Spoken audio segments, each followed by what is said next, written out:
If you are wanting to double down on government contracting in 2025, I have some questions for you. Number one, are you bidding on supplies over services because it seems easier? Number two, do you feel like you're doing everything right but losing based on price alone? Number three, if you've won contracts, are you taking the money out of the business or are you reinvesting the profits into your business? Let's take a few minutes to take a closer look at what I think might be going on with the common answers to these three questions. Question one, are you bidding on supplies over services because it seems easier? Let's break down easier into terms that you may better resonate with. To start, how about managing people? Many often perceive bidding on supplies contracts to be easier because you're not managing people, like subcontractors, for example, on service contracts.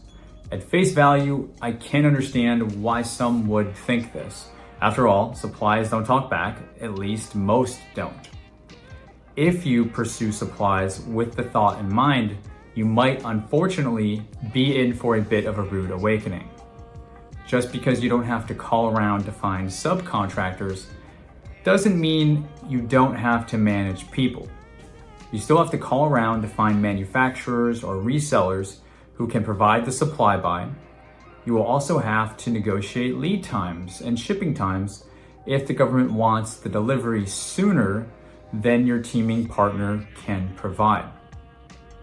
Once delivered, you will have to get the supplies through inspection with a COR or PM who may not see this as urgent as you do, all so that you can send out an invoice finally to try to get paid before additional interest accrues on perhaps your borrowed funding. These are just some of the key people-dependent areas that you will have to manage when pursuing federal supply contracts. Another area that seems to be easier is proposal versus quotes. So a second reason many perceive supplies to be easier than services is because of the reduced requirements for your offer. In many cases, that means no proposal response at all, just pricing. Only having to provide the government a quote to deliver supplies does seem significantly easier than investing time into writing a proposal that may not result in a win. This does seem a lot easier, right? Let's take a closer look. First, a rising tide lifts all ships. This means if it's easier for you, then it's probably easier for the competition too. With more competition comes more offers being submitted and more competitive offers, which means you have to compete at lower margins to meaningfully compete at a lower win rate as a result of the increased competition. So as I so often speak to, what does this do to the numbers game that you're gonna have to play? You now have to submit more offers. For example, to win a couple contracts, instead of bidding 20 service contracts over a 1-year period, you will likely have to bid on well over 100 supply contracts or more to achieve the same results. Contrasted against the perceptions of supply contracts being easier, again from the lens of managing less people and easier proposal responses, we see how this can quickly bring many budding new GovCons to actually calling around to more suppliers and resellers than ever before in order to submit astronomical quantities of offers just in the name of trying to win. Maybe some of you watching this can relate. In my personal experience and what I've observed helping new small GovCons for over 6 years now, that what we're describing becomes very unsustainable very quickly and is the spark that lights the fuse of a burnout cycle from chasing high numbers of price-only contracts. In essence, what I really want to say about this easier perception is that it's really a misconception. If you want to pursue supply contracts, that's fine by me, but do it because it's what aligns with your overall business growth strategy. Don't do it because it seems easier, because it's not easier. And doing what's easy is never a good business plan. Question number 2. Do you feel like you're doing everything right, but losing on price? Before continuing with my thoughts on this, I first have to qualify what I mean by doing everything right. Although there is no finite or perfect checklist for doing everything, and the term quote unquote right is highly subjective, I submit that doing everything right could consist of doing many of these generally accepted best business practices. Utilizing systems in your business. I recommend systems for prospecting, qualifying, bidding, and winning. Building your GovCon strategy consistent with which agencies are buying the most of your goods and services. Utilizing some form of an umbrella strategy to solve the problem of having slow bid months in order to stay consistent throughout the year. Taking inventory of how you spend your time to better avoid the busy work of shiny object chasing or investing into low return on investment activities, low ROI activities. Submitting several quality bids each month, and improving the quality of offers submitted through various activities like self-assessed compliance matrices, feedback from AI tools, proposal debriefs or offer feedback from contracting officers after you submit, and a commitment to expanding your personal proposal and template libraries. If you have been consistently performing these best business practices for at least 1 year, okay, you have my buy-in that you are doing many things right. If you find that you are still constantly losing on price, the subs could be losing you the bids. This is a two-sided coin, if you will, that I must speak to, where either side could be responsible for the struggle of consistently not winning. So the head side of the coin represents the subcontractor's numbers. In a situation where you are constantly losing on price, the subcontractor who is providing their pricing could be doing so with an unreasonably high markup. This is quite common for subcontractors who are new to federal contracting and they think they can charge the government more than a fair market price. If you are not receiving multiple quotes and negotiating down the initial numbers that the subcontractor submits, it's quite possible that there's too much fat in their quotes. By receiving multiple quotes, it can help to spot a quote that is unreasonably high.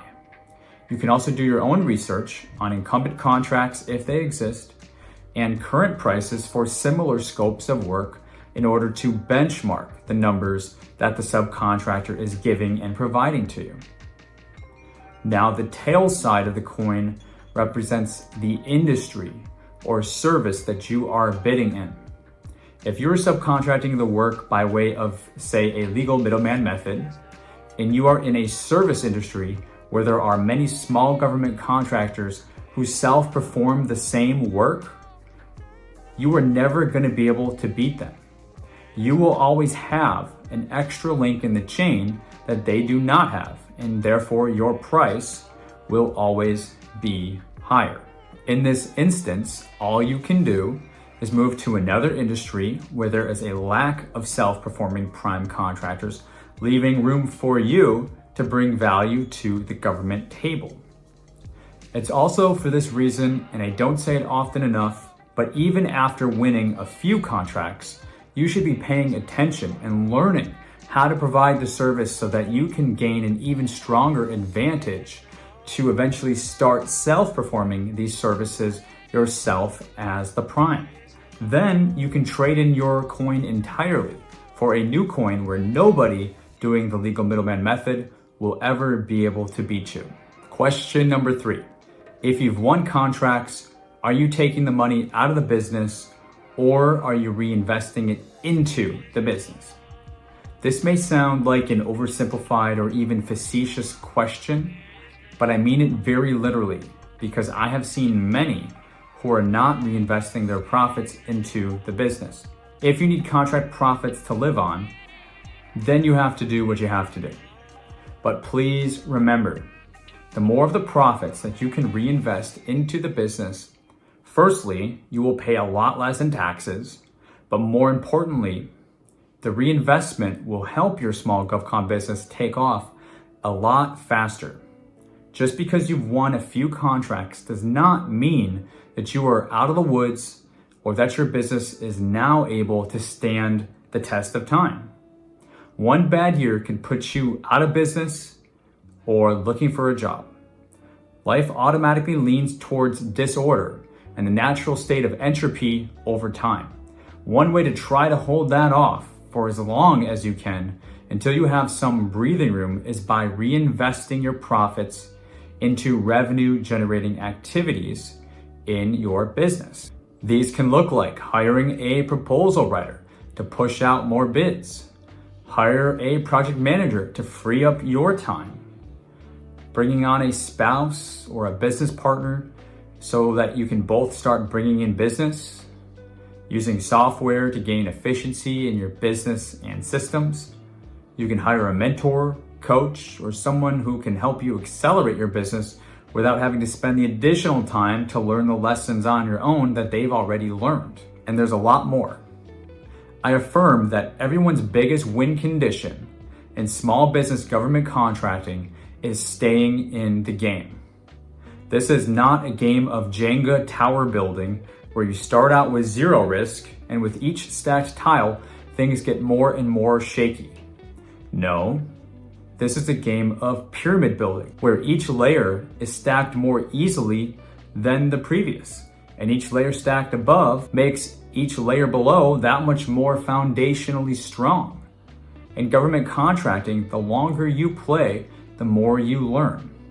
The more you learn, the more you win. The more you win, the more relationships you build and past performance you gain.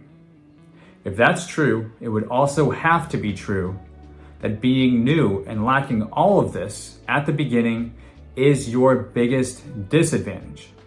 And that is true. When you start, you have no relationships and very limited experience, if any.